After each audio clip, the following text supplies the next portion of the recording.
অসভ্য, আপনি যে বয়স্ক মানুষ মূর্খ, আপনি তো মূর্খ, আপনি দালালি করার জন্য বিএনপির দালালি করে একটা পদ পাওয়ার জন্য আপনি একটা দালালি করে একটা প্রফেসর হওয়ার জন্য ইউনিভার্সিটির জন্য বিসি অত্যাচার করতে উনি মেয়াদ পুরো করতে পারবে কিনা তাও সন্দেহ। কারণ অলরেডি কেস হয়ে গেছে অনেক, ওই যে এটা মেকানিজম হয়েছে, যে মেকানিজম হয়েছে এরকম ডকুমেন্টারি 47টা প্রমাণাদি সহ মামলা হয়েছে, তারপরে 37টা আছে বিদেশি ডুয়েল নাগরিক, যদি কোর্ট থেকে দায় দেয় তাহলে তো তারা সংখ্যাগরিষ্ঠ হারাই ফেলবে। আর এই যেগুলির মন্ত্রী বানাইছে এইগুলি যখন তার আগেও বিপদের সময় পাশ কাটিয়ে দিয়ে চলে গেছে, তার বিরুদ্ধে বক্তব্য দিচ্ছে, এখনও কালকে তার সে বিপদে পড়ুক, এই সংস্কারবাদীরা সবার আগে যাবে ওনার বিরুদ্ধে গালাগালি করবে। উনি যতগুলো মুখস্থ কথা বলছে এখানে, মুখস্থ কথা, উনি শেখ হাসিনা ফ্যাসিস্টে 17 বছর ছিল, ওই সময় উনি কোথায় ছিলেন? আমি ছিলাম, আপনি ছিলেন না। আপনি কোন জায়গায় একটা প্রফেসরি দালালি করার জন্য আপনি বলতেছেন সাহেব, আপনি কেন মেজর শুনেন, আপনি মেজর সাহেবের ব্যাপারে কথা বলছেন, আপনি পার্টি আপনি একটা অ্যাপয়েন্টমেন্ট পাওয়ার জন্য কোন একটা ওই যে বিসিগুলি যেরকম লেজার ভর্তি করতো, বিসিগুলি যেরকম লেজার ভর্তি করতো, আপনি সে কথা আপনি পার্টির প্রতিনিধিত্ব করতেছেন না, আপনি কথা মন্ত্রী বানাইছে কি কারণে, মুনাফেকদের নমিনেশন দিয়েছে কি কারণে? আমি এই অনুষ্ঠানের মধ্যে তার সাহেবের কাছে প্রশ্ন করতে চাই, আপনি এর উত্তর দেন। আপনি যখন শুনি তো, আপনি যখন যুদ্ধ করে পাঠাই দিচ্ছে তখন এগুলো আপনার বিরুদ্ধে কথা বলতেছে, এখনও ফেসবুকে ভাসতেছে, গালাগালি করতেছে, আপনাকে সাদাবাজ বলছে। তারা কি করে মন্ত্রিত্ব পায়, নমিনেশন পায়? রিপনেরা পায় না, ইয়েরা পায় না। এখন দেখেন যারা ওনার সকল কেস করছে, মানে মায়ের সেবা করছে, জাহিদের দিচ্ছে মহিলা বিষয়ক মন্ত্রণালয়, কম গুরুত্বপূর্ণ মন্ত্রণালয়, আর যারা সংস্কার হয়েছে তারা পাইছে বড় মন্ত্রণালয়। তা এটার কি উত্তর তার সাহেব কি বলবে? ওনারা যে প্রথম থেকে, কারণ উনি অলরেডি ওই ফাফরের মধ্যে পড়ে গেছে, এটা উনি এতে থেকে বাইরে দিতে পারবে না। এবং উনি মেয়াদ, আমার কাছে সন্দেহ উনি মেয়াদ পুরো করতে পারবে কিনা তাও সন্দেহ। কারণ অলরেডি কেস হয়ে গেছে অনেক, ওই যে এটা মেকানিজম হয়েছে, যে মেকানিজম হয়েছে এরকম ডকুমেন্টারি 47টা প্রমাণাদি সহ মামলা হয়েছে, তারপরে 37টা আছে বিদেশি ডুয়েল নাগরিক, যদি কোর্ট থেকে দায় দেয় তাহলে তো তারা সংখ্যাগরিষ্ঠ হারাই ফেলবে। আর এই যেগুলির মন্ত্রী বানাইছে এইগুলি যখন তার আগেও বিপদের সময় পাশ কাটিয়ে দিয়ে চলে গেছে, তার বিরুদ্ধে বক্তব্য দিচ্ছে, এখনও কালকে তার সে বিপদে পড়ুক, এই সংস্কারবাদীরা সবার আগে যাবে ওনার বিরুদ্ধে গালাগালি করবে। তো এখন এই কথাগুলি তো আমি এখন আজকে প্রথম দিন যা না বলি, কারণ যদি তাহলে সুবিধাবাদী চরিত্র হবে, আমি প্রথম দিনে প্রথম ভুলটা, কারণ মানুষ একটা কাজ করলে ভুল হয়, বিসমিল্লাহ ভুল হবে কেন? তো এখন দর্শক শ্রোতা যে করছে সেটাও সঠিক, তাইলে ওনারা কি ব্যাখ্যা দেখ, ওনারা আমরা ডিবেট করতে চাই আমেরিকান স্টাইলে, তারেক সাহেব থাকুক, আমিও ডিবেট যাবো, আমি ওনার প্রশ্ন করি যে আপনি এই কাজ কেন করছেন, আপনার আমি বাজাইয়ে দেখাবো আপনার গালাগালি করছে, এটা নমিনেশন পাইলো কি কারণে, কিসের বিনিময়ে না আপনি নমিনেশন দিচ্ছেন এদেরকে? আমরা আমাদের দুর্ভাগ্য, আমরা সবসময় বিরোধী দল, আমরা আগে যখন বলছি তখন বিএনপির পক্ষে গেছে সব কথা, আর আজকে অনেকে আমরা বলছি প্রথমে আমরা সময় দিব, সময় দিলে তো আরও আত্মঘাতী, আরও আত্মহত্যা করবে, মধ্যে চলে যাবে। তাহলে আমাদের প্রথম দিনে বলতে হবে এই ভুল হচ্ছে। এবং গ্রস মিস্টেক, আপনি দেখেন ওনার মায়ের টলিটা ঠেলছে যে জাহিদ মহিলা বিষয়ক মন্ত্রী হয় কী করে, গুরুত্বপূর্ণ মন্ত্রী বাদ দিয়া, ডাক্তার মানুষ, সে পিজির ডাক্তার ছিল, তারপরে এত অবদান, জেল খাটছে, তারপরে আমানুল্লাহ সাহেবের চোখ উঠাই দিয়েছে, 165টা কেস হয়েছে তার নামে, তাকে হাসিনা অফার দিচ্ছে স্বরাষ্ট্রমন্ত্র দেওয়া, ঢাকার কোনো মন্ত্রী নেই, সে হয় নাই। তারপরে আব্বাসও হয় না, আব্বাস যখন গড়িমসে করে আর বেকায়দা করা শুরু করছে, কারণ ছাত্রদলে অনেক শিষ্য আছে তারপরে তারা মুখ রক্ষার জন্য তাড়াতাড়ি অ্যাডভাইজার দিচ্ছে। তিতুমির কি কারণে অ্যাডভাইজার হচ্ছে বলেন তো, বিএনপির জন্য কী অবদান রাখছে তিতুমির? তারপরে জাহিদ কি করে, জাহিদ হচ্ছে আমাদের বন্ধুরা অনেক শুনলেরা মনে কষ্ট নিবে, জাহিদের মান্না সাহেবের মহাসচিব, মান্না সাহেবের নিল তো একটা ফেস ভ্যালু ছিল, তো জাহিদের কোন গ্রাউন্ডের উপরে তারা অ্যাডভাইজার বানাইছে বলেন আপনি? তারপরে এখন দেখেন চুক্তি একদিকে বাতিল করতেছে, আবার একদিকে ওই ধরনের লোকজনের চুক্তি যারা ইন্টিগ্রিটি নিয়ে প্রশ্ন আছে, পার্সোনাল স্টাফগুলি নিচ্ছে, ওইগুলি লোকের চুক্তিভিত্তিক নিয়ে গেছে। তাহলে কীভাবে উনি আইনের শাসন করবে, কি করে ওনার বাস্তবায়ন করবে? আসেন আপনি ফ্যামিলি কার্ডের যদি দেওয়া হয় 1 কোটি লোকের 50,000 কোটি টাকা লাগবে, আমরা ইনস্টলমেন্ট টাকা দিতে পারছি না, বিদ্যুতের টাকা দিতে পারছি না, পদ্মা ব্রিজের ইনস্টলমেন্ট টাকা দিতে পারছি না, স্যাটেলাইটের আমাদের টাকা যে 3,000 কোটি টাকা দিয়ে স্যাটেলাইট করা হয়েছে ওটার আমরা দিতে পারছি না, কারণ মেনটেন্সের পয়সা আসতেছে না। তারপরে চিটংয়ের টানেলের, কারণ টাকা এগুলির টাকা দিয়ে তো আপনি করবেন, উনি আমাদেরকে বলুক যে উনি যে ফ্যামিলি কার্ড দেবে অর্থটা কীভাবে দিবে, অর্থটা কোথার থেকে পাওয়া যাবে? আমাদের টোটাল যা আয় হচ্ছে বড় রাষ্ট্রের, তাতে 150 কোটি টাকা ঋণ নিচ্ছে হচ্ছে কর্মচারীদের বেতনের জন্য শুধু। তো এখন আমরা ইরশাদেরকেও দেখছি সাইকেল চালাই স্টার্ট করছে, তো এইসব স্টান্টবাজি তো দরকার নাই। আপনার গুড়ের যদি লাইট অফ করে খায় তাহলে গুড় কিন্তু মিষ্টি লাগবে, তার ধর্মই মিষ্টি। সুতরাং স্ট্যান্ডবাজি বাদ দিয়া আমাদের এখানে যে অর্থনীতির যে অবস্থা, যে অবস্থার মধ্যে 10-20 থেকে 25 জনের মধ্যে ক্যাবিনেট থাকা উচিত ছিল। একটা মিনিস্টার বানালে তার এপিএস, পিএস, ড্রাইভার, তারপরে সুরি সাশ্রামী, হ্যাঁ, এগুলি সবগুলি যোগ করলে রাষ্ট্রের, এগুলি তো জনগণের ট্যাক্সের টাকা, জনগণকে তো এতে বইতে হবে এই টাকাটা। তাহলে এতগুলি আমরা আগে অনেক লটবহর নিয়ে হাসিনা গেছে, আমরা সমালোচনা করছি। তাহলে এত বড় এতগুলি লোকের কি দরকার, এদের কি কাজটা কি, এদের অ্যাডভাইজার এতগুলি অ্যাডভাইজার কী কাজ তাদের? তাদের কোনো সার্টার অফ ডিউটি আছে দেখাতে পারবে? নিয়ে নিচ্ছে এখন, এটা রিহ্যাবিলিটেশন সেন্টার হয়েছে, এটা এখন বিরোধী দলের লোকগুলো নিচ্ছে। এগুলি আননেসারি রাষ্ট্রের টাকা অপচয়, এরা করবে না। এরাই কিন্তু এই যে কদিন থাকতে পারে আখের ঘুষাবে, মানে দুর্নীতি আরো ন্যাশনালাইজ হয়ে যাবে।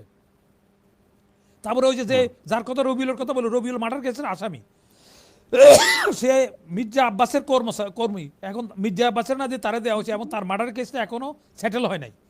তাহলে মার্ডার কেসের আসামিকে কেন আমাকে, ওনার কাছে তো আমরা নতুন আশা করছিলাম, তাহলে মার্ডার কেসের আসামিকে কেন মন্ত্রী বানাইতে হবে, কেন সংস্কারবাদীরা বানাইতে হবে?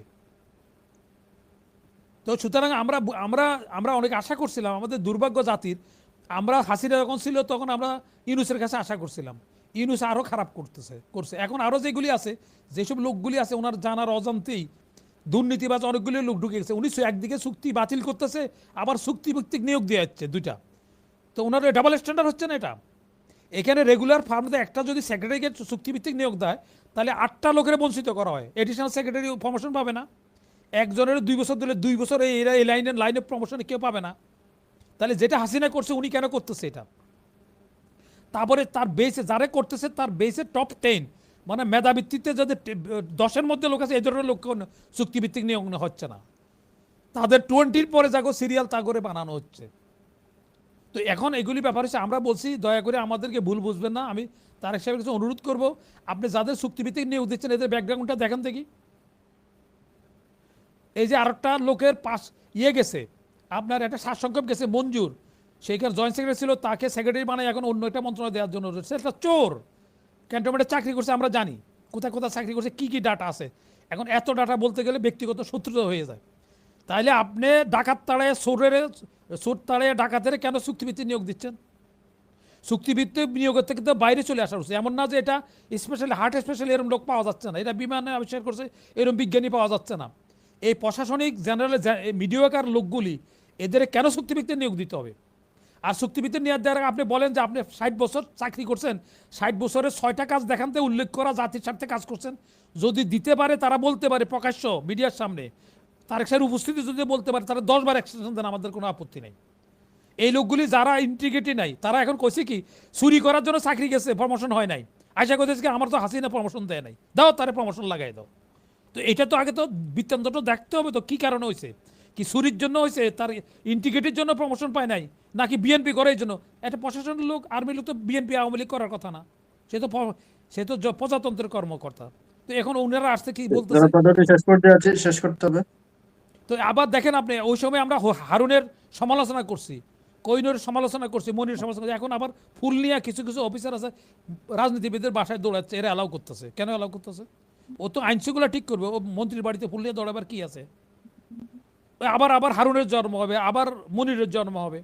তো আমি বলতেছি, বিনয়ের সাথে বলছি, তারেক সাহেবকে আপনি ভুল বুঝবেন না, আমাদের ধর্ম, আপনি এর আগে দেখেন গা সবগুলি কথা আপনাদের পক্ষে গেছে। এখন আপনারা ক্ষমতা আছেন, কারণ আপনি ভুল করবেন। এখন তার হাসিনা ভুল করার কোনো নেই, তো ভুল যা করার করে ফেলছে, সেগুলিও আমরা বলছি তখন। এখন ভুল ত্রুটি হলে আপনারই বিরুদ্ধে যাবে অথবা আপনার পক্ষে যাবে, আমাদের কোনো কারো ব্যাপার না। আমরা ন্যায় নীতির মধ্যে থাকতেছি, সত্য কথা বলতে চাচ্ছি, সত্য কথাই বলে যাচ্ছি। আমি তো প্রকাশ্যে বলছি, উনি মিডিয়াতে একটা ডিবেট করুক, আমরা থাকবো, তারপর ওনারা এগুলি প্রশ্ন করুক, সে যদি খণ্ডাইতে পারে এই কথার যুক্তিগুলি, আমি প্রশাসনের প্রত্যেকটার একটা একটা করে আইডি নাম্বার সহ বলবো, এবং সে কোথায় কোথায় পোস্টিং ছিল, কোথায় কোথায় কি আকাম করছে সেটা বলে দিব। তাহলে চুক্তিভিত্তিক নিয়োগ হচ্ছে কেন? ধন্যবাদ। জি, ধন্যবাদ। ধন্যবাদ আপনাদের সবাইকে যারা যুক্ত হয়েছেন, সুপ্রিয় দর্শক যারা দেখছেন, সবাইকে ধন্যবাদ জানিয়ে আজকের মতো বিদায় নিচ্ছি। আল্লাহ হাফেজ। না আপনি এই মনির ভাই শুনেন, এটা আসলে হলো না, কারণ উনি যে কথাগুলো বললো, এই কথাগুলো জবাব তো আমাকে দিতে হবে। পাটোয়ারি সাহেব যে কথাগুলো বলেছে, আপনাকে বলে নাই, ওনাকে তো লাস্ট আপনি কি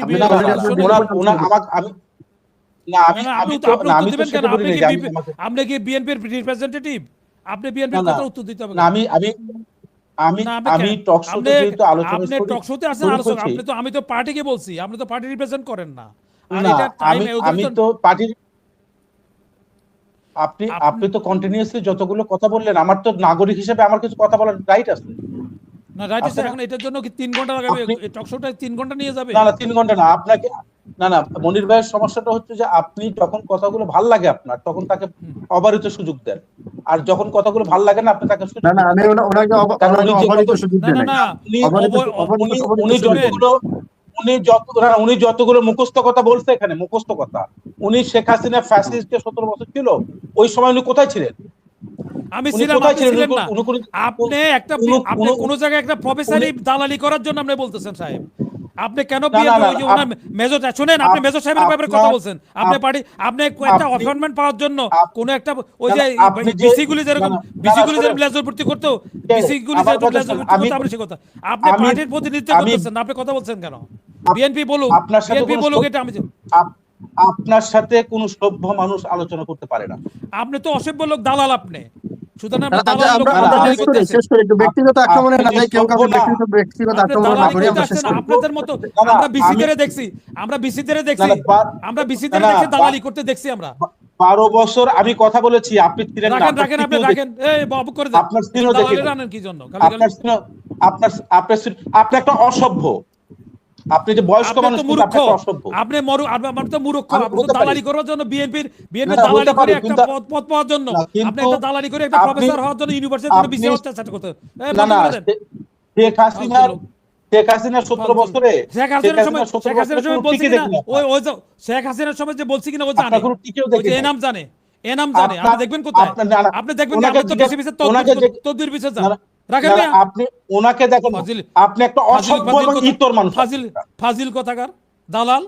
আচ্ছা, আমরা শেষ করি, আপনারা শেষ করি। আমরা আপনাদের দুজনের প্রতি অনুরোধ, আমরা শেষ করি, একটু সুন্দরভাবে প্রোগ্রামটা শেষ করি। উনি ধন্যবাদ কারো আপনাদের পার্টির সবাইকে যারা প্রতিনিধি যুক্ত করে, হয়েছেন এবং দালালের দর্শক নিয়ে যারা আসেন কেন? দেখছেন, সবাইকে ধন্যবাদ জানিয়ে আজকের মতো বিদায় নিচ্ছি। আল্লাহ হাফেজ, শুভরাত্রি।